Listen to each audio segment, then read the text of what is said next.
Nagsagawa rin po ng mga kilos protesta kontra korupsyon ng mga taga Davao City. Ang ilan, meron pa ngang cake na buwaya.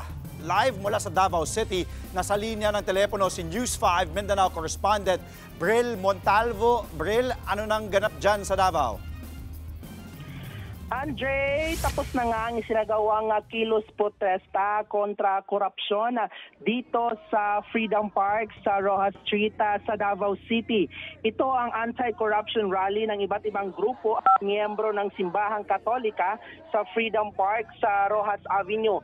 Bit-bit ang kanilang mga placards at mga bandila. Pinanawagan nila na managot ang lahat ng sangkot sa korupsyon at ibalik ang ninakaw na pera sa kaban ng bayan. May malaking tarpaulin din silang ipinaskil na may mukha ng mga politiko. Kabilang na sina Pangulong Bongbong Marcos at dating House Speaker Martin Romualdez, maging si Congressman Zaldico, mga senador at mag-asawang kontraktor na sila Curly at Sara Diskaya na sangkot umano sa pangungurakot sa flood control project. Maging si Vice President Sara Duterte, gusto rin nilang panagutin sa isyu ng korupsyon. Ang anti-corruption rally na yan, sinabayan din ang kilos protesta ng mga taga-suporta ng pamilya Duterte sa Rizal Park sa San Pedro Street sa Davao City.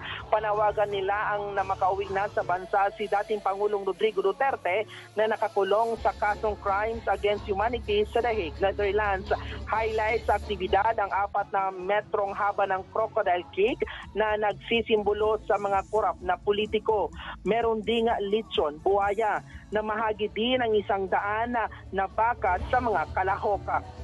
Andre, sa ngayon ay patuloy pa ang pamimigay ng lechon baka sa mga dumalo dito sa rally ng mga pro-Duterte sa Rizal Street o Rizal Park dito nga sa Davao City. At tinatabayanan pa rin natin hanggang sa ngayon, Andre, kung may dadalo pa dito galing sa pamilya Duterte. Andre. Nagulat mula sa Davao, maraming salamat Bril Montalvo. Mga kapatid, Andre Felix po, iba na ang may alam at may pakialam sa panahon ngayon. Para po sa tuloy-tuloy na balitaan sa Frontline kahit weekend, mag-follow at mag-subscribe na sa social media pages ng News 5.